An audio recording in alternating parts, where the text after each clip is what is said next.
We'll begin today with Inferno. And let me say a few things about the poem in general, as the structure of the poem, the formal structure. And then we get into the cantos 1, 2, 3, 4, which have been assigned to you. I already, in passing, in my introductory remarks, I did say something about the title. As you recall, the title of the poem, we refer to it as the Divine Comedy. It should be comedy. That's what Dante calls it. And he called it comedy for a number of reasons. The first reason is that it ends in happiness. It's a story that begins with a kind of disorder, catastrophe, if you wish, the pilgrim who is lost in the woods, and then works himself out toward the light, toward the truth, toward God. That's so comedy describes the thematic trajectory of the poem. It's going from one condition to another, and from this point of view, it's the very opposite of the tragic movement. In the tragic movement, you always have some kind of initial state of cohesion or an initial state of happiness that then goes on going toward some kind of fatality or disaster. But there's a second reason for the title comedy, and the second reason is stylistic.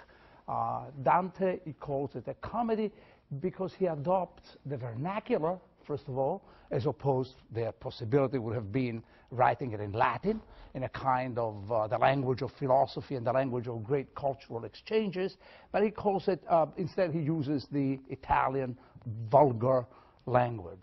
It also means that stylistically he adopts a humble style. You know what the theory of styles is coming to us from ancient Greece and Rome. There are three levels of styles. There is the high tragic style, or the sublime style, that describes exactly the events that involve kings, since style must have some kind of aptness to the situation that the story describes. Then there is a middle style, or an elegiac style, and then there is a low style, the style of comedy, the style that indeed Dante will adopt lowly. That this has a kind of peculiar implication for Dante to call a story such as his a comedy. And this is the implication that, in effect, he undercuts the idea of a rigid hierarchy of reality. There is no such a neat separation of the high, the middle, and the low. That which is low and humble, such as the experience he's describing, or his own experience, an ordinary human being of living around the year 1300, who manages to have this extraordinary experience of going up to see the face of God and come back to the earth to tell us about it. It's really a sign that the low can become high, and the high can become low. That the classical distinctions that we read, of which we read in the Poetics of Aristotle that Dante did not know, or in Horace's poetic art that Dante did know, are really false, are really illusory. This is not the way to proceed. So Dante has a number of items that he's pursuing in calling this text the comedy. The other thing I have to say about the formal structure of the poem, as you all know, it's divided into three parts: hell, purgatory, and paradise. Easy. Each of them has 33 cantos, with the exception of Inferno. Inferno has 34 cantos, which means there's canto 1, as we're going to read in a moment, plus 33. They are neatly separated in that canto 1 represents and stands for a kind of general rehearsal. It's a journey that fails. Dante, the real journey, will begin with Canto 2.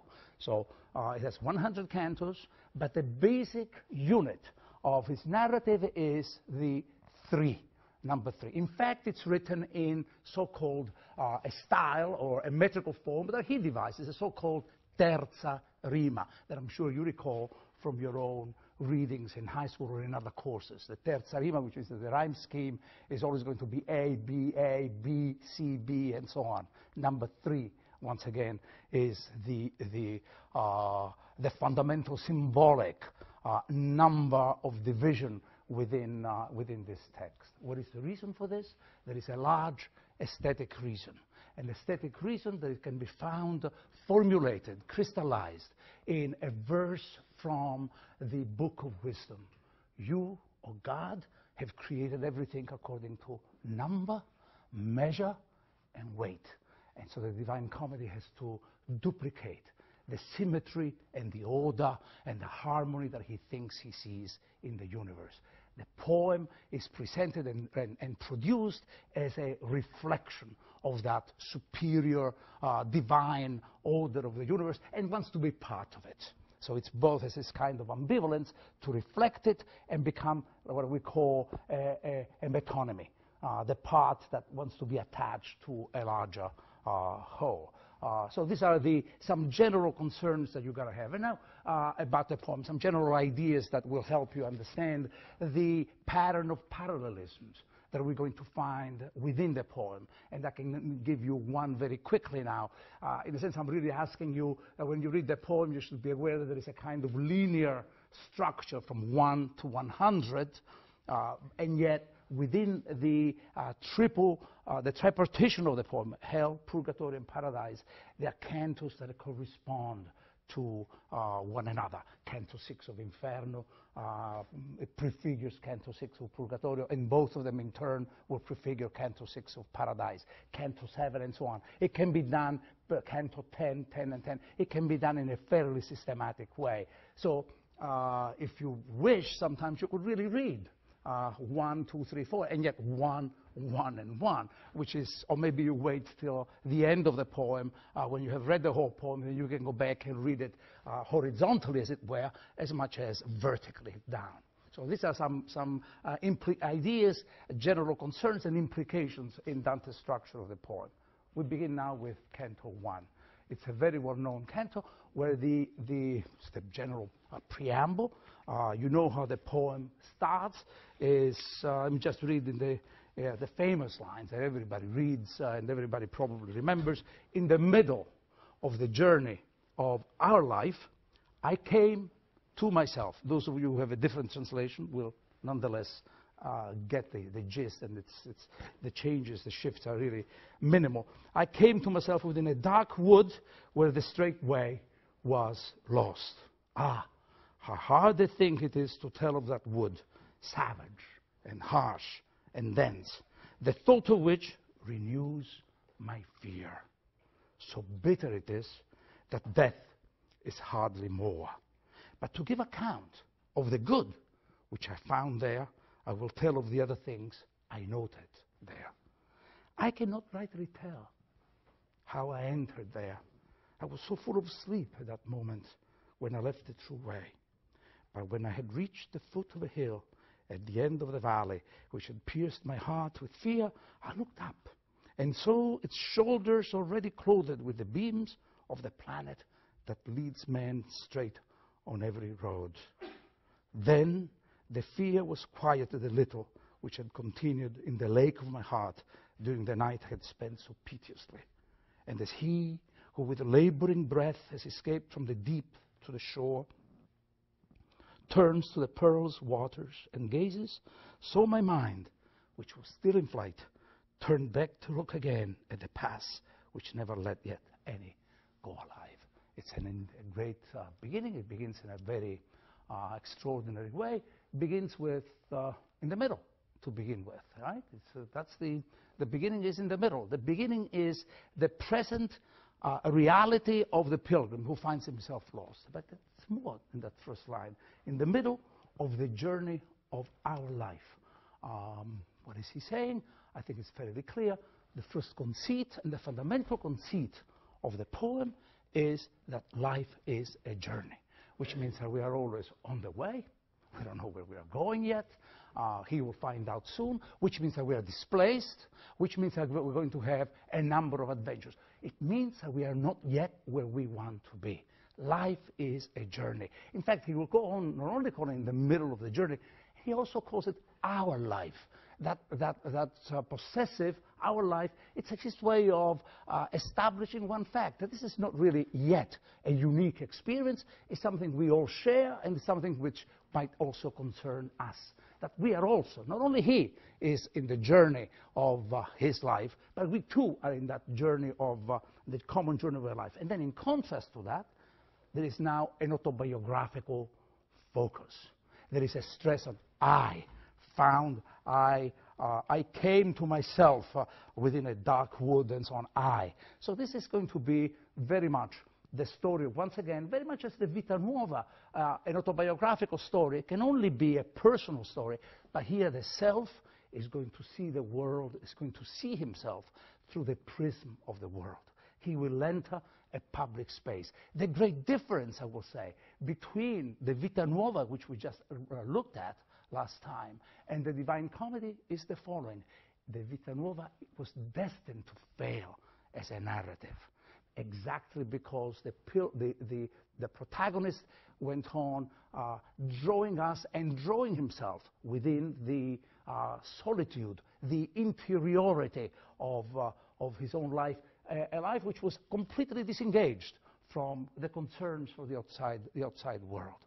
The Divine Comedy starts exactly with that kind of shipwreck, the shipwreck of some other intellectual activities that he will go on describing, and I will describe with you.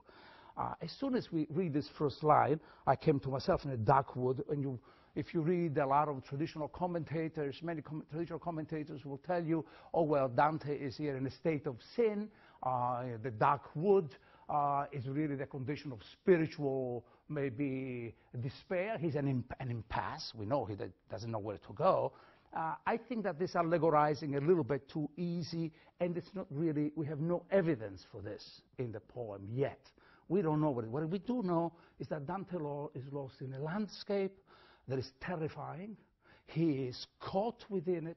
He's clueless about how he got there. I don't even know how. He goes on to say, I don't know how I got myself in that situation, whatever that situation was. But he knows one thing, that he wants to get out of it. He understands that. He does not know yet how he has to get out of the situation, but he knows that he has to get out of that entanglement of the wood. And then he goes on, how hard it is, etc. So bitter is that death is hard anymore. But to give account, that's the next tercet, of the good which I found there, I will tell of other things I noted there. In a way, the poem is already over. He's now shifting from the narrative of events, I was lost in the dense, savage, harsh wood of the night. His gaze rends this night, tries to find out, he cannot see anything beyond himself. And then immediately he says, but to tell you the good I noted there, I have to tell you other things. The poem has, right from the start, the double narrative focus. The first focus is that he's going to tell us the story of a pilgrim who is caught in what we call the diachronic, the time-bound, the daily events, a number of encounters which he cannot quite decide as to their meaning. So he's led by Virgil, as we're going to find out soon, but he doesn't understand what's happening to him. And then there is the second focus, and it's the focus of the poet, who has seen it all and enjoys what we would call an omniscient perspective. And the whole poem really moves around this double axis, the axis of a synchronic view, synoptic view of the poet, who has seen, he becomes a poet because the pilgrim has had this experience, and then he goes on telling us about this experience. That's what I call a synoptic, an omniscient narrator. And then he looks at what the pilgrim did not know. There's a kind of irony in this discrepancy between the diachronic viewpoint of the pilgrim and the synoptic viewpoint of the poet. It goes without saying that the structure is not that neat. You will see that there are moments when Dante will go on, one's point of view will encroach upon the other. So I will tell you more about this particular structure. And now he starts this narrative. Let's see what has happened. I cannot tell how, this is the second paragraph of our translation, I cannot rightly tell how I entered there. I was so full of sleep at that moment It's a kind of torpid, lethargic, the lack of consciousness, the lack of everything. His faculties are dormant. Let's paraphrase it like that. When I left the true way, but when I reached the foot of a hill, at the end of that valley which had pierced my heart with fear, I looked up and saw its shoulders already clothed within the beams in the planet that leads men straight on every road. What he does, dawn has come, dawn breaks, and he looks up toward the sun, believing that the natural sunlight is going to unveil to him the layout of the land, and he may find an escape route from this particular disaster.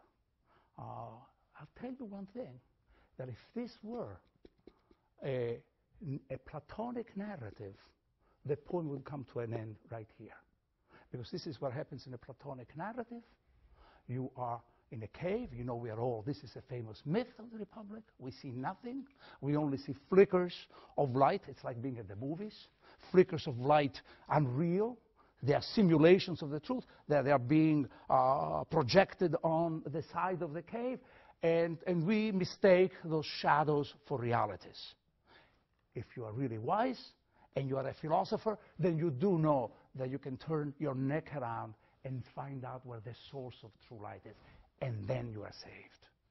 The whole experience of the cave is predicated on this premise, that knowledge saves you, that knowledge is virtue. And knowledge does save you to the extent in which it really can heal what one could call the wounds of the intellect. Ignorance being the wound of the intellect, which knowledge, learning, education, philosophy can really cure.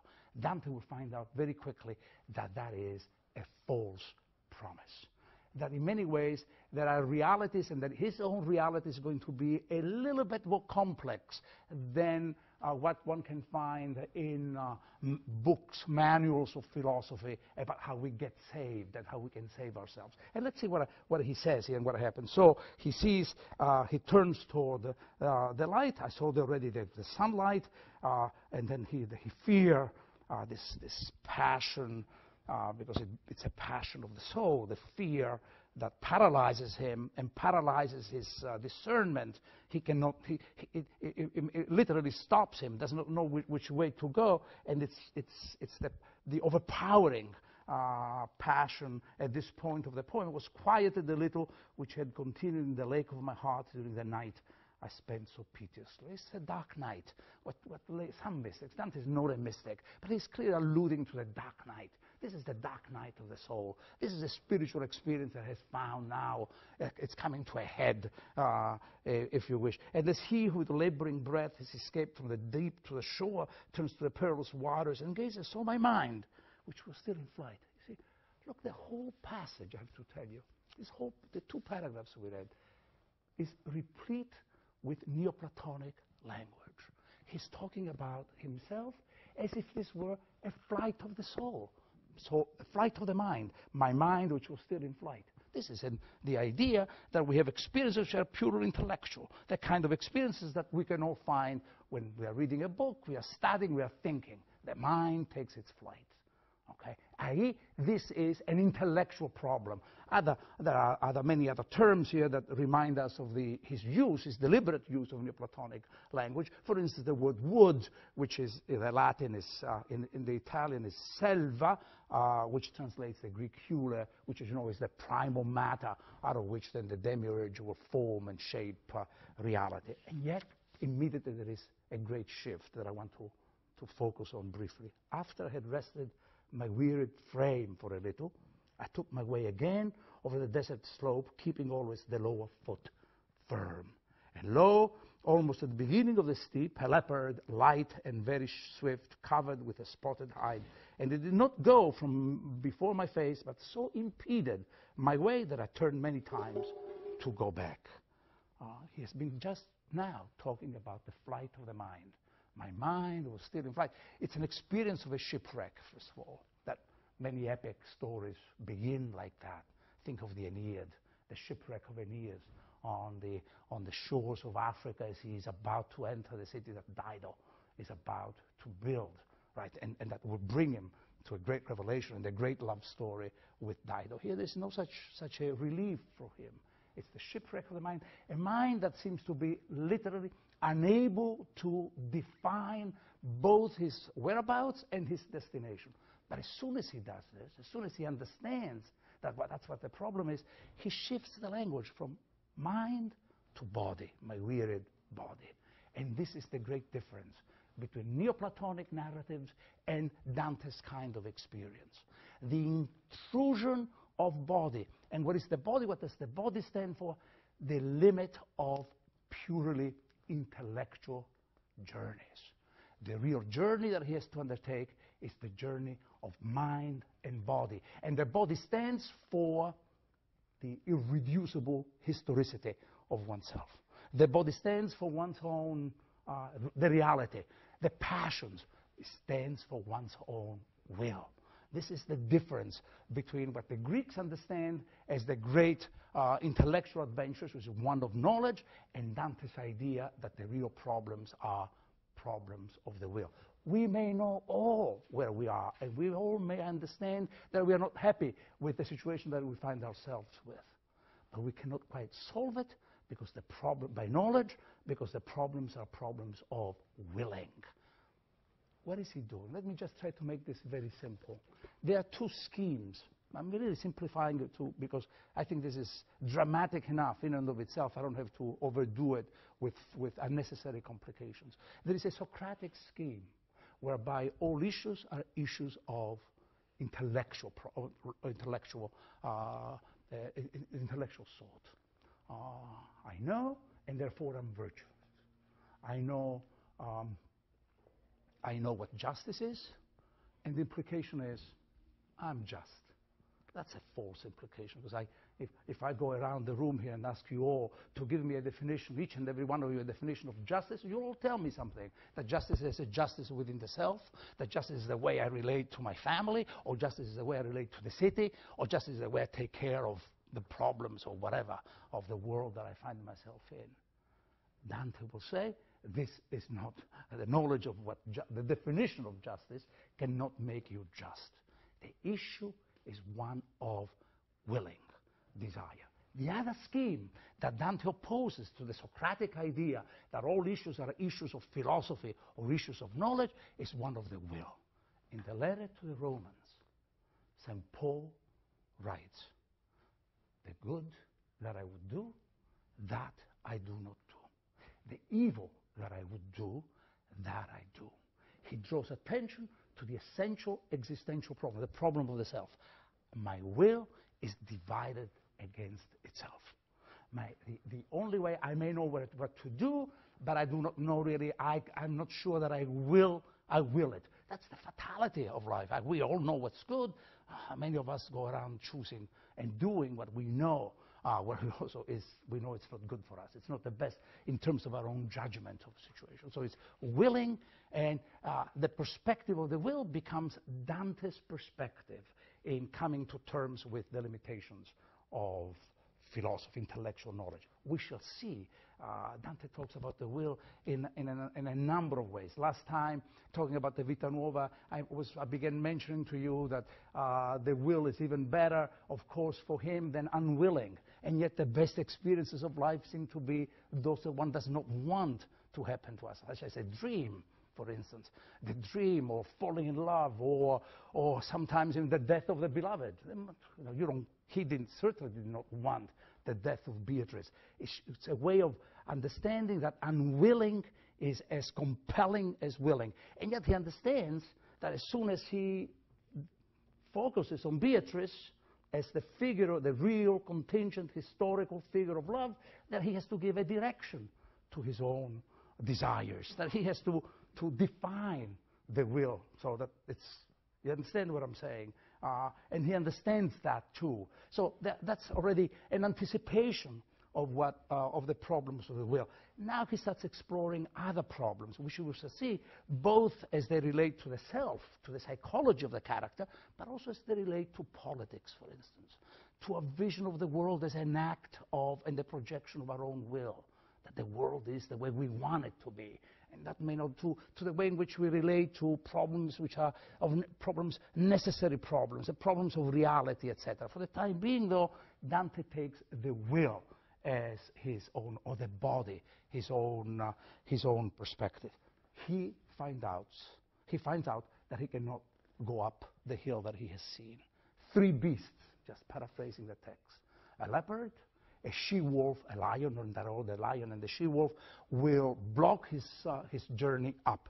And so he's going right back where he finds himself. And as he's now back into the deepest despair possible, because there seems to be now really no exit, then he sees something. When I was rushing down to the place below, there appeared before my eyes one whose voice seemed weak from long silence. When I saw him in that great waste, and as you know, because this is the first words that Dante will say is, have pity, the pilgrim, have pity on me, whoever thou art, I cried to him, shade, O real man. These are the words taken from the Psalms, Miserere, so he's prostrating of King David, so he's prostrating himself. And I stress this because the voice, the Davidic voice, will constitute an important strain in this narrative. How does Dante talk? That's one of the ways. And we shall see how discreetly it will appear further down in the poem. And now the conversation, what he meets is, the figure he meets is Virgil. Not man, once I was a man. See, look at what we can stop a little bit to reflect on what this experience here has been like. And can we define it in some ways? Dante finds himself lost in a landscape. He does not know how he got there. He mistakes the sunlight, the natural sunlight, as the light of truth, by following which he thinks he can reach the plane of truth, up to the top of the hill, the top of the mountain, from which he can survey the land and find the exit, find an escape, find a transcendence, what we call it. Let's call it a way of getting out of that disentanglement. Then he comes right back. He sees the 3 beasts that we don't know what they are. You know, are they sins? Are they dispositions to sins? They're animals, and therefore they stand for animal projections of our desires, of his desires, the she-wolf, the lion, and the leopard. That's all we can see about them. Then he meets a figure that can't even know if it's a shade or a man. He's dramatizing what in medieval thought, in medieval literature, it's called the land of dissimilitude, the land of unlikeness. He finds himself in a world where things are not what they seem, where there seems to be a disparity between, let's use the literary language, between signs and things, signs and their meanings, things and what they stand for. And part of his effort is to literally stitch this break between signs and symbols, meanings and signs, stitch them together.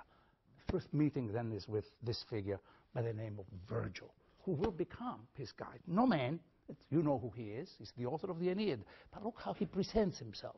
I think it's crucial that you pay attention to that. Not man, once I was man, and my parents were Lombards, both mansion by birth. I was born sub Julio, meaning Caesar, which is true, though late in his time, and I lived in Rome. He gives a biography of himself, a self-presentation in terms of his life, the historical circumstances, and also his works.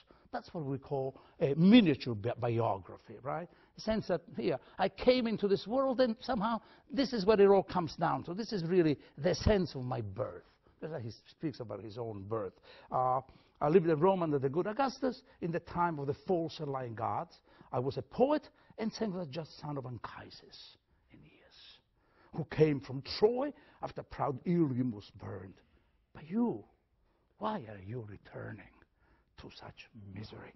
Why does that not climb the delectable mountain, which is the beginning and cause of all happiness, meaning the mountain of purgatory that will take him to Eden, which is really where all things, according to the biblical version of cosmology, all things started. And he'll say, are you thou, then Virgil, that famous, that fountain which pours forth to reach a stream of speech, I answered, etc. O glory and light of other poets, let the long study and the great love that has made me search thy volume avail me. Thou art my master and my author, that he from whom I took the style, whose beauty has brought me honor. This is Virgil, clearly the poet. And the extraordinary recognition, which I can tell you as a teacher, every teacher really would love years after the students have been studying the teacher, giving this kind of great acknowledgement. Oh, I remember you teaching. That's what he does. Rhetorical, we call it the rhetoric of capturing the benevolence of the interlocutor. But it's clear that the exchange between them and the recognition of Virgil is as a poet. And therefore, I have to take a few minutes to tell you a little bit about this. It's because Virgil, we know, he's the poet of the Aeneid, clearly the story of a journey, of a grand epic journey by Aeneas. We'll talk a lot about that. I hope you'll be reading that poem if you haven't already. But that's not the way he was known. Virgil was not known this way in what we call the 12th century Europe, in the culture immediately preceding Dante's time. Virgil, more than as a poet, was known as a philosopher. He was a Neoplatonic philosopher. A Neoplatonic philosopher is to say one who had written a poem, but the substance of the poem was not the fiction about the burning of Troy, the journey of Aeneas as an exile who could go around looking for a new land with his father on his back and the kid, the Ascanius by his hand. It was nothing like that. It really had some philosophical depth. It was a way of acknowledging that poetry is capable of providing philosophical illumination. So what was the philosophical message? I call it Neoplatonic because it's very much like what they thought was the Odyssey in that same time. The Odyssey, the story of Odysseus, or Ulysses, who goes from Ithaca to Troy, and then after 10 years of the war in Troy, goes back to Ithaca. Takes him 10 more years to do that. The Neoplatonists, the allegorizers, were viewing that poem as the metaphor for the journey and experience of the soul. It was the story of the soul that goes from the point of origin, one's home. One's home is always, we call one's home the place of one's soul is, where one can find oneself somehow, right? When one is familiar, comfortable, whatever. So he leaves Ithaca, goes to Troy, goes through life, and then he has to purify himself in order to go back, as in a circle, the Neoplatonic circle, back to the point of origin. This is the Neoplatonic allegory of the Odyssey. They would do the same thing, the 12th century France. I could give you names if you wish. Bernard Sylvester, Fulgentius a little bit earlier, John of Salisbury, who is an Englishman in the 12th century, who was go on writing about the Aeneid. It's a story of a hero who is born in Troy and then goes through the stages of life. Each book represents a stage of life: childhood, youth, maturity, with all the temptations of the flesh that happen with Dido, and then he goes back arrives in Italy, and that's the book 6. They would never really bother reading the other books. So the Aeneid was viewed as a philosophical text illustrating the pattern and the movement of life.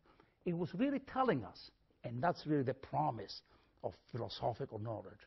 It really that we all, like Aeneas, are born, but with care and prudence can reach the promised land. Dante changes this interpretation.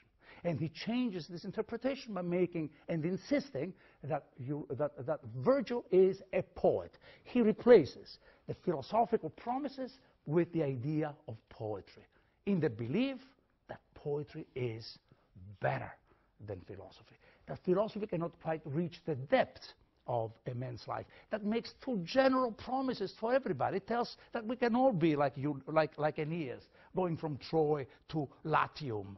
And Dante says, no, this does not really say much, doesn't say anything at all about the reality and the individuality of my life. Poetic language is for him the language that addresses these issues. And therefore, poetry here is seen as a version of history. You know, you are the writer, he says to Virgil, who wrote that poem dealing with Roman history. Poetry and history, they deal with the world of contingency and not the world of universal and therefore potentially empty promises. So that's the great change, the great new interpretation that Dante is advancing about Virgil. And what Virgil will tell him is that they go on talking about, Dante will call him master and author. This is and great sage and all that. And Virgil says to him, this is very simple. You must take another road. You are going the wrong way. This is that's what I call the idea that Canto 1 is a rehearsal to the whole poem. It gives the story of a journey that fails, a journey that is aborted. That's not the way you go. It's not, you find yourself lost. What do? You try to go quickly up to the destination. You want to climb up the hill, and you think you can make it. No. Virgil replies that he has to go in a different way.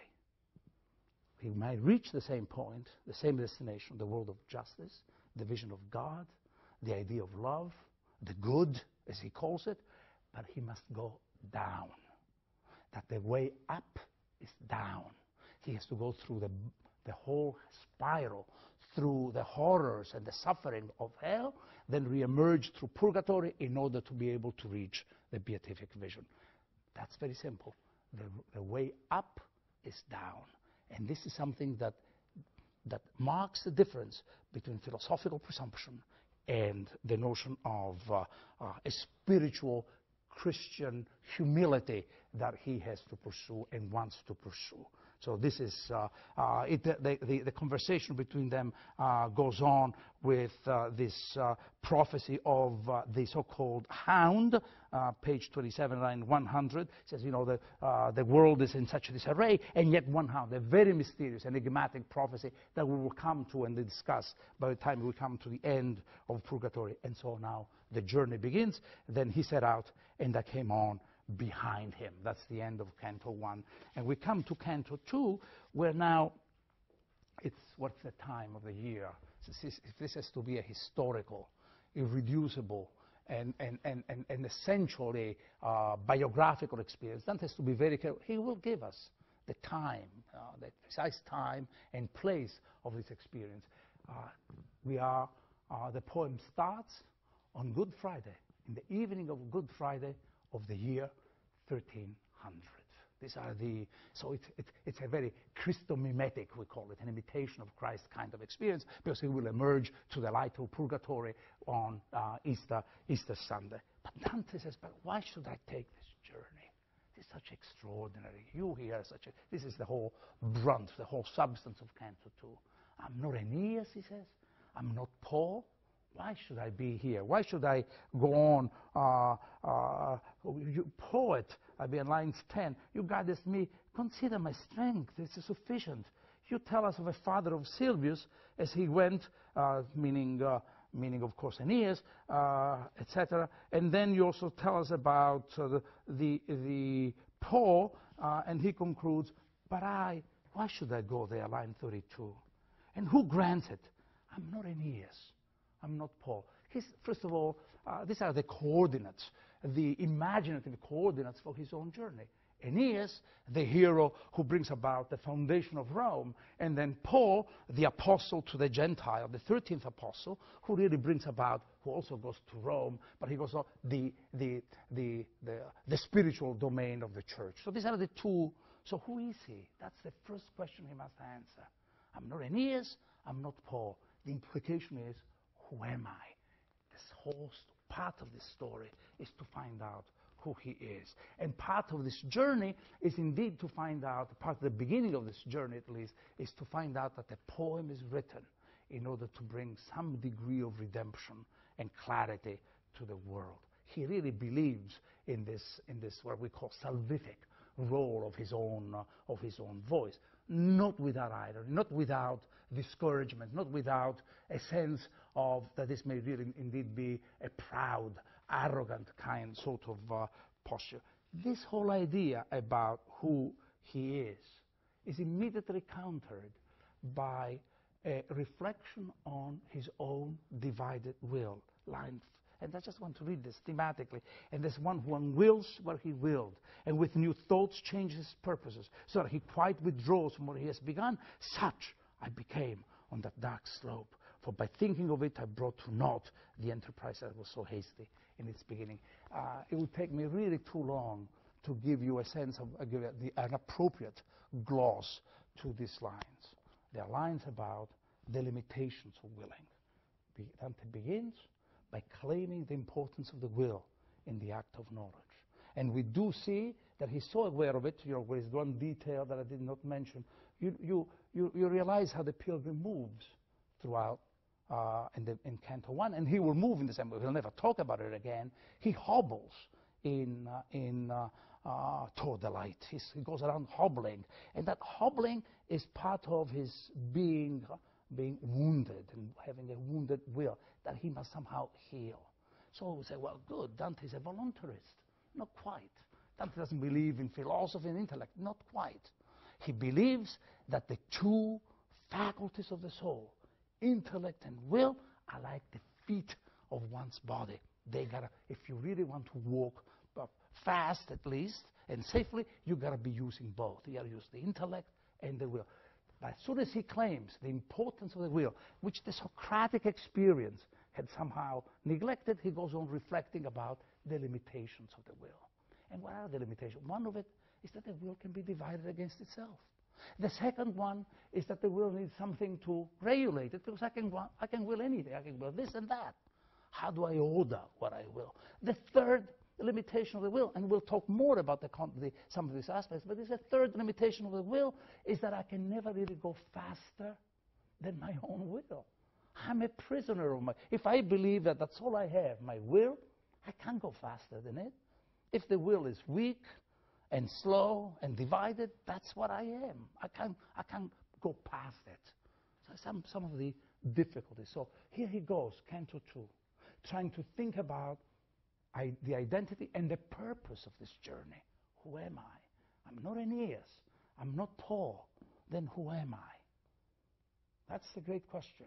And as soon as he does this, he admits, he sheds light on the first internal issue that he must cure. And that internal issue is the divided will. We come to Canto 3. I'm sorry that we go a little fast, but that's our will moves fast.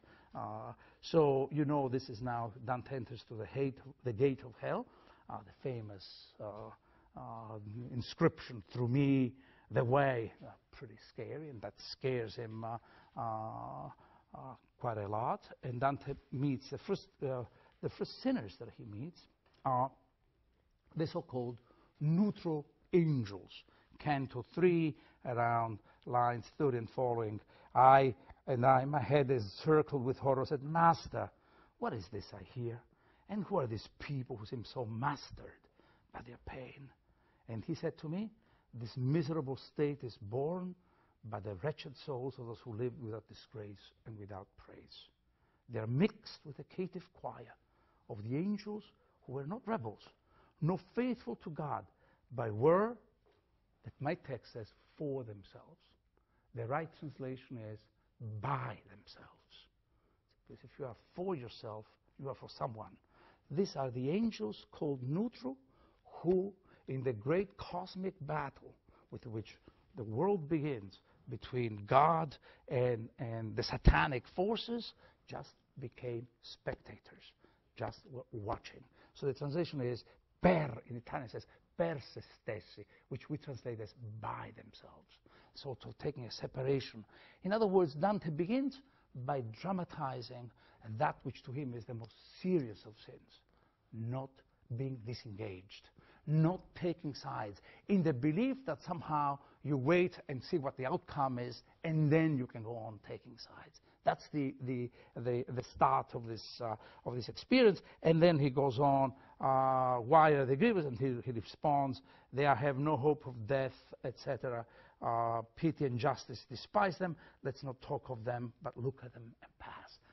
Doesn't even name them. He won't even name them, because to name them would be to bring them into reality. And then neutrality stands and is a sign of their way in which they de-realize the world.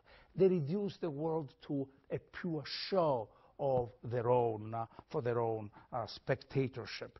So he goes on from here, and now the second action is that he sees Charon, the famous, he goes into the fairy Charon, who will ferry all the souls, and gives an extraordinary description of this figure and the souls who blaspheme God and the parents, the humankind. And then there is an extraordinary image that I want to read with you when Dante has to describe the souls and what he sees as souls that go on the boat of Charon. This is toward the end of Canto 3, lines 112 and following. As in autumn, the leaves drop off one after the other, till the branch sees all its spoils on the ground. So the wicked seed of Adam fling themselves from that shore, one by one, at the signal, as a falcon at its recall. Thus they depart over the dark water, and behold, have landed on the other side. A fresh crowd collects again on this. My son, said the courteous master, all those that die in the wrath of God assemble here from every land, and they're eager to cross the river, etc. But I really want to focus on this image of the autumn leaves, whereby Dante describes the dead souls as the leaves in autumn that have fallen from the tree. And the conceit is that the souls are leaves.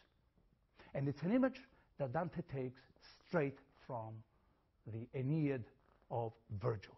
When Book 6, also Virgil describes, you know, the Book 6 of the Aeneid focuses on the descent of Aeneas into Hades, and there he also waits, and he sees the souls waiting for reincarnation, the famous theory of the metempsychosis. You may have heard this term, which really means the reincarnation of the souls. The souls are waiting to be reincarnated and come back in an endless cycle. And Dante, Virgil himself had taken this image from Homer, of course. But Dante changes the thrust of Virgil's image, because in Virgil, it's quite accurate, since he has a Pythagorean understanding of existence. That is to say, life is a continuous circle, the wheel of becoming, Plato's wheel of becoming. Time goes on and on, returning on itself. We always witness the circle and cycle of the seasons. And this is also what happens with human life. There's nothing very really unique about us, because we die, and then we can wait for the reincarnation of our soul. Okay? So death in Virgil is an elegiac experience. It's never really tragic, and cannot be tragic because it lacks that edge of the uniqueness, the edge of something particular and special has been happening to the world because I am here, certainly to my world because I am here, and then I may disappear. Okay? Dante changes this idea of the circularity, the elegiac quality of death and life that we have in Virgil. Why do I call it elegiac? Because you die and yet you can come back. Because we're really like leaves, and just as leaves fall in the autumn, you just wait for the spring. Well, it will not be the same leaves, but leaves very much like those that have just fallen will return. Dante, look at what Dante does. Dante goes on focusing on the idea of the uniqueness of every leaf. As in autumn, the leaves drop off one after the other till the branch sees all its spores on the ground. So, first of all, the wicked seed of Adam. So there is already some kind of some evil being acknowledged at the root of our own existence. The wicked seed of Adam fling themselves from that shore one by one at the signal, as a falcon at its recall. Thus they depart over the dark water, and before they have landed on the other side, a fresh crowd collects again on this. So for Dante, this image shows not that leaves are souls that are like leaves, but that a leaf can be described as a soul only if you insist on its own uniqueness and the fact that it will never return. There is one fairly contemporary poet who understood this, and I really want to quote to you a few lines. I don't know that I remember them all. It's Gerald Manley Hopkins. Some of you who read English literature remember this. You may remember this. He writes this famous poem called Golden Grove. Margaret, Golden Grove. Do you know the poem? Do you know what I'm talking about? Margaret, are you grieving over Golden Grove unleaving? Leaves like the things of man you care for. Can you? Ah, as the heart grows older, it will come to such size colder by and by, etc. Continues. What is Hopkins really is reading this image? What is he really saying? He's saying he understands that leaves like the things of man you care for. Can you? What comes back, that's not the life of human beings. What comes back are the things that human beings may use and waste. Those things. So that the right analogy for Gerald Manley Hopkins, in a sense, really in the wake of Dante, is between the things of man, the things that we have, the things that we can produce, and leaves, not souls. In formal terms, this really means that Dante is replacing the notion of epic circularity that you find in the classics of Homer, the classics such as the Aeneid, with an idea of linear novel. The life of human beings is best described formally by a novel, in the sense that we are caught in a journey that goes on. It's unique and will reach its destination, whatever it will be. We don't know yet at this point of the poem. And now Dante enters into the circle, into the garden, the first experience in Canto 4. I want to give you some time to, but I will have to deal with Canto 4, and then I will stop. I'll try to come straight to the point about Canto 4. Dante comes to what is called limbo, a word that comes from Latin. In Latin, that's what a limbo is. This is the edge. That's what it means. Lembos. You usually, in Italian, you speak of the lembos, of the edge of a dress, of a jacket, and so on. Comes to the area of hell, which really is outside of hell. In fact, it's very much like the Virgilian afterlife of the virtues. And here he meets a lot of it. It's described as a garden. One of the gardens, one of the 3-4 gardens, you find a sort of prefiguration of in many ways, of the earthly paradise, and gardens in Purgatory, but it's also a prefiguration of the world of paradise, where the city, Jerusalem, is described as a garden. So the first thing about this, it's called the locus amenus, in case you want to know what the technical term, locus amenus, the kind of idyllic place. This is a term of phraseology that belongs to very much the epic world. And in the epic world, for instance, later in the Renaissance, whether it's going to be Spenser or even Tasso or Milton, there's always the story of the hero who reaches this idyllic, bucolic place and to relax. So it's really a place of the breakdown of the errancy of the hero, of the adventurous spirit, and always shows, this is the irony in literary structures, that whenever heroes seem to look for a pause to the quest, by reaching the garden and relaxing, that's where they find out they are in the most dangerous situation. That whenever you think that you are safe and you can disarm, and this, there is the running cool water of the river, there is the shade, there is the fragrance of the landscape. This is the way, the wherewithal, the description of these bucolic gardens. That's exactly when the snake will appear. That's exactly when the enemy will be capable of reaching you and overwhelm you. And this is also, in other words, there are always places of temptation. And that's what happens here. Dante here arrives and he sees the poets. Canto 4, it's an extraordinary They're all virtuous heathens. He sees the poets, and the great poets that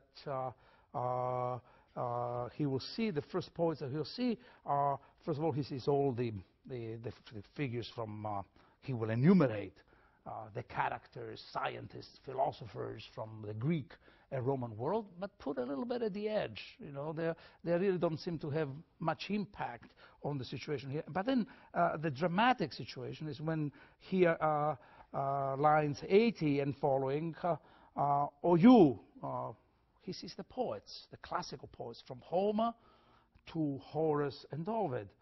Or you, who honored both science and art, who are these who have such honor that it sets them apart from the condition of the rest? And he said to me, Virgil speaking, the honorable fame which resounds in thy life above gains favor in heaven, etc. Honor the lofty poet, his shade returns that left us.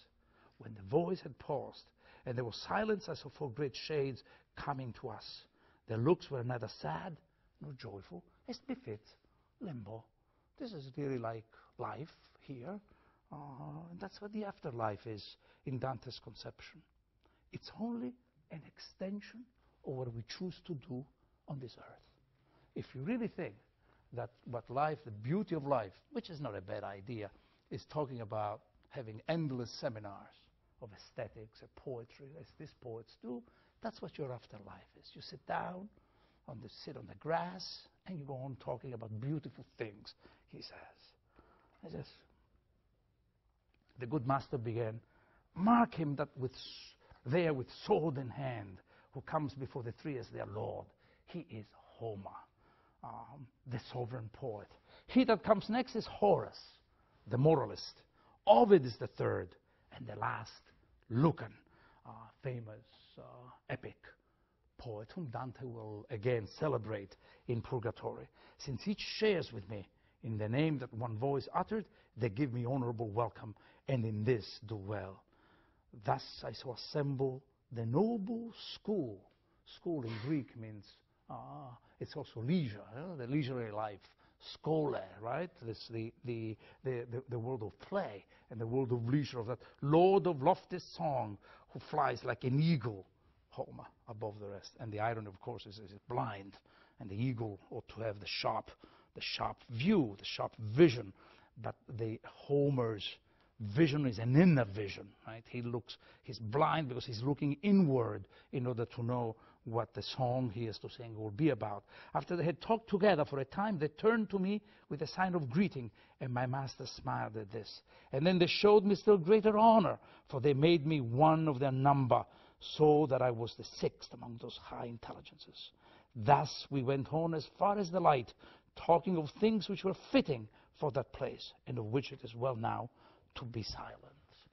So here is Dante inscribes himself in the history of Western poetry, from Homer to Dante. He counts himself as sixth among them. Here's Virgil, here's Lucan, here's Ovid, here's Horace, and of course the master of them all, Homer.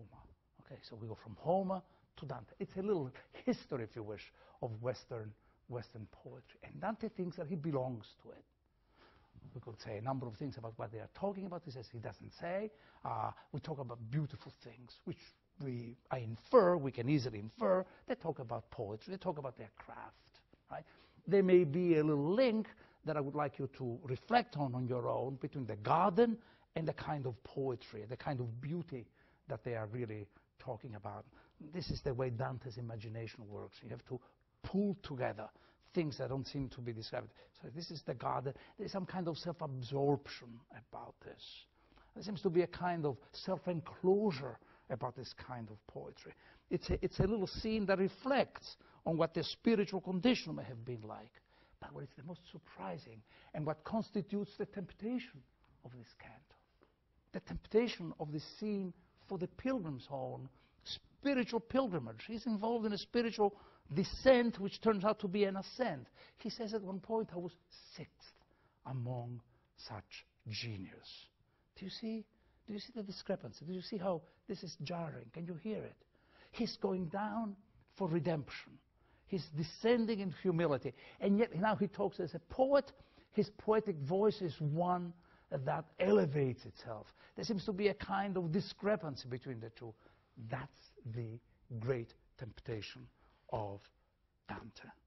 To believe that as a poet, he has been claiming that poetry is better than philosophy, that poetry is like history.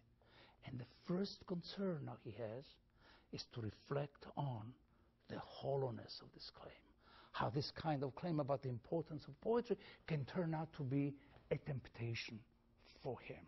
It's a hubris. And I focus on it as I have focused on it, because in effect, what we're going to discuss next time, Canto 5, is an extended reflection, a way for Dante to reflect on this claim, an extended reflection on the dangers of such a claim and the responsibility of writing poetry. Dante will meet the great heroine of all love stories, Francesca. Everybody knows about this fantastic figure, lovely figure, Francesca, who dies for love, but Dante is actually encountering a reader of his own poetry.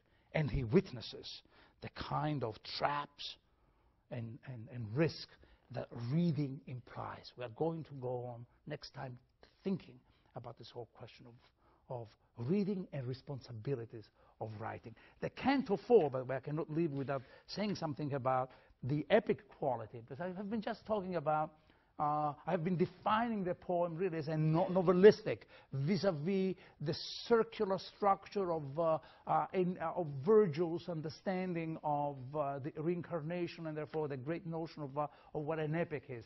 And now I will say, actually Dante goes on mixing his genre. As soon as you formulate something, Dante has a way of undercutting that formulation.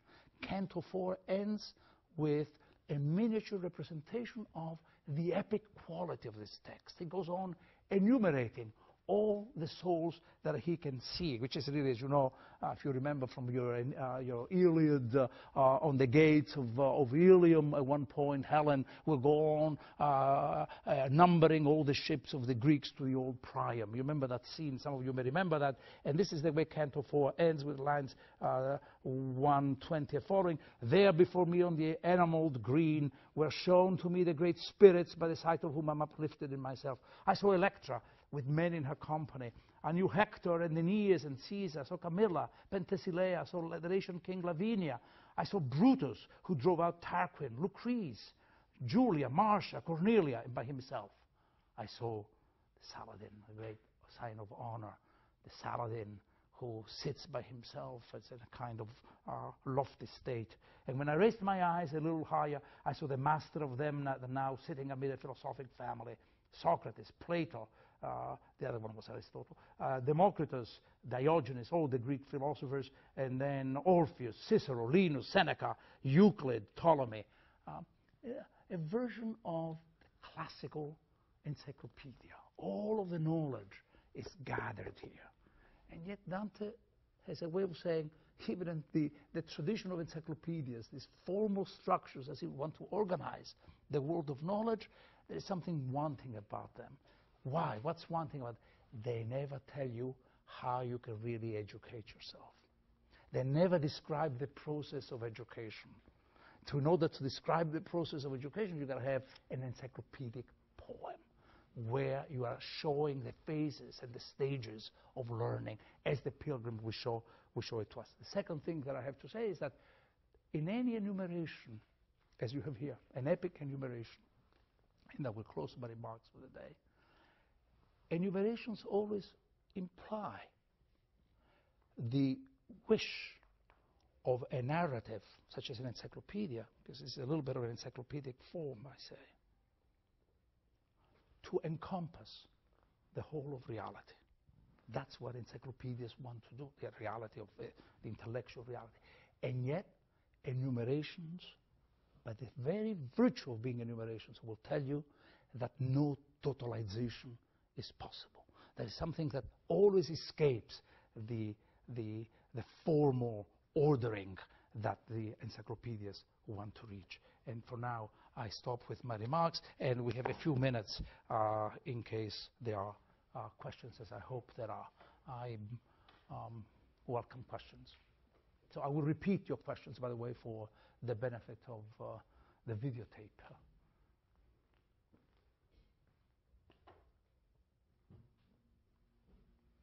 Please. So when Dante talks about the first group of sinners who were for themselves, who didn't take a side, do you think that was also a political commentary? Yes.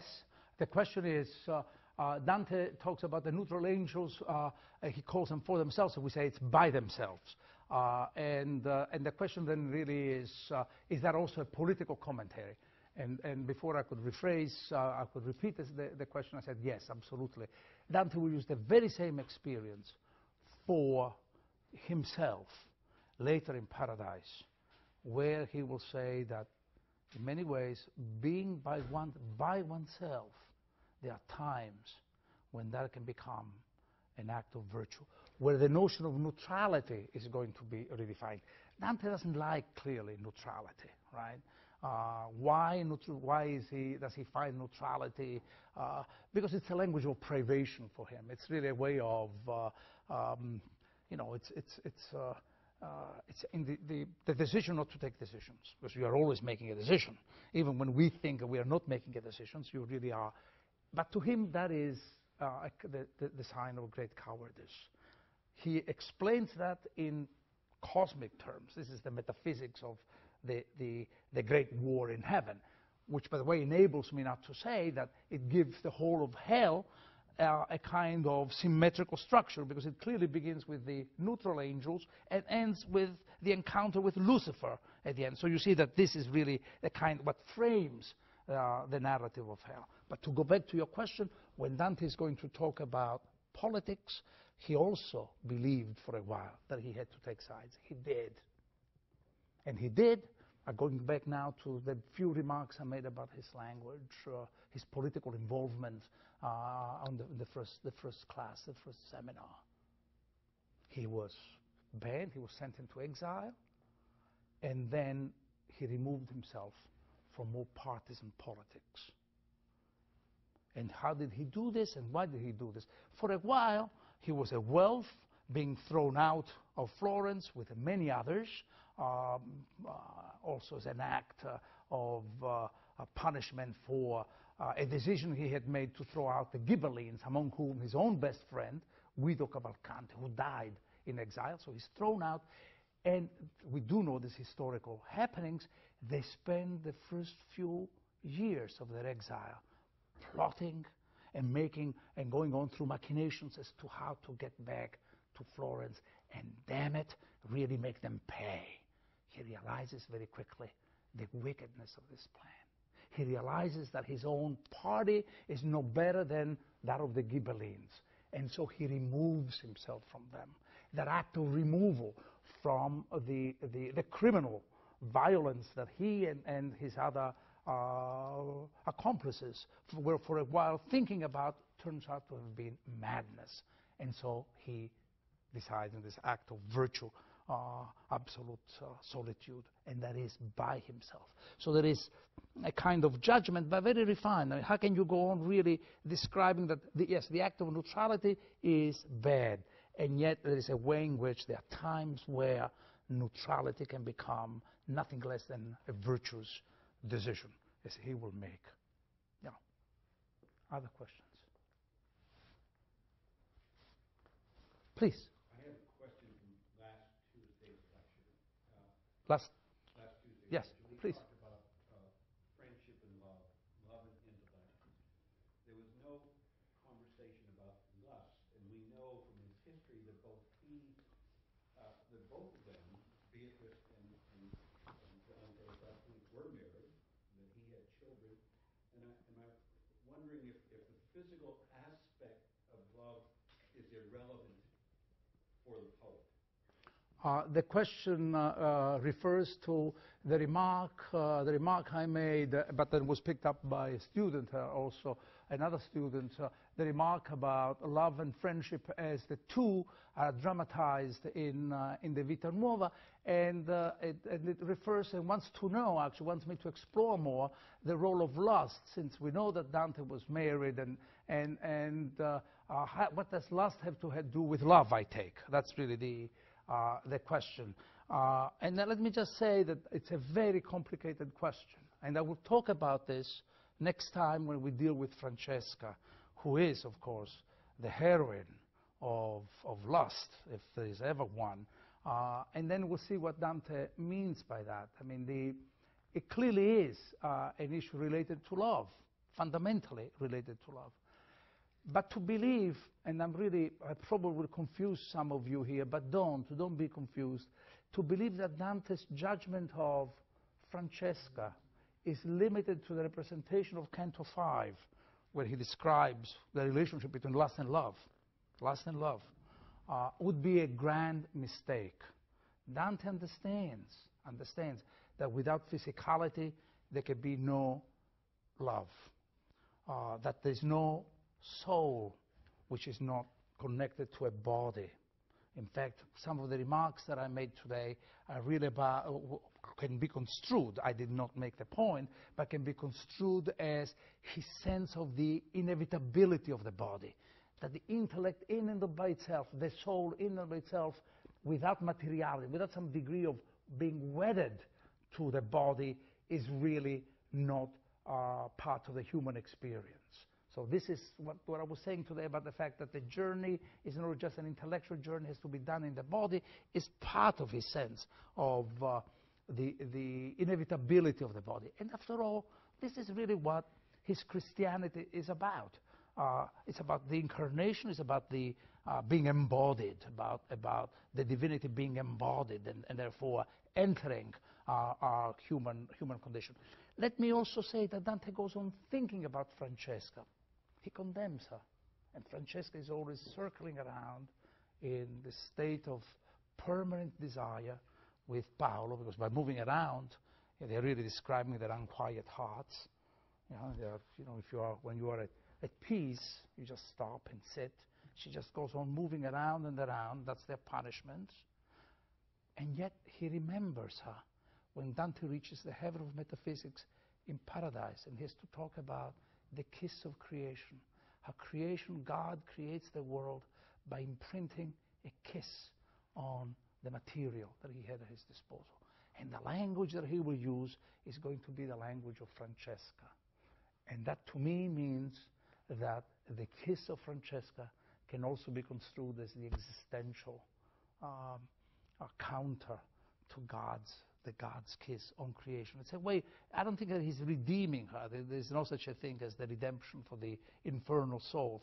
And yet there is an idea that there is something that may have gone wrong, and we have to see what it is. And it's not the lust. We have to see what the situation is. It's not lust.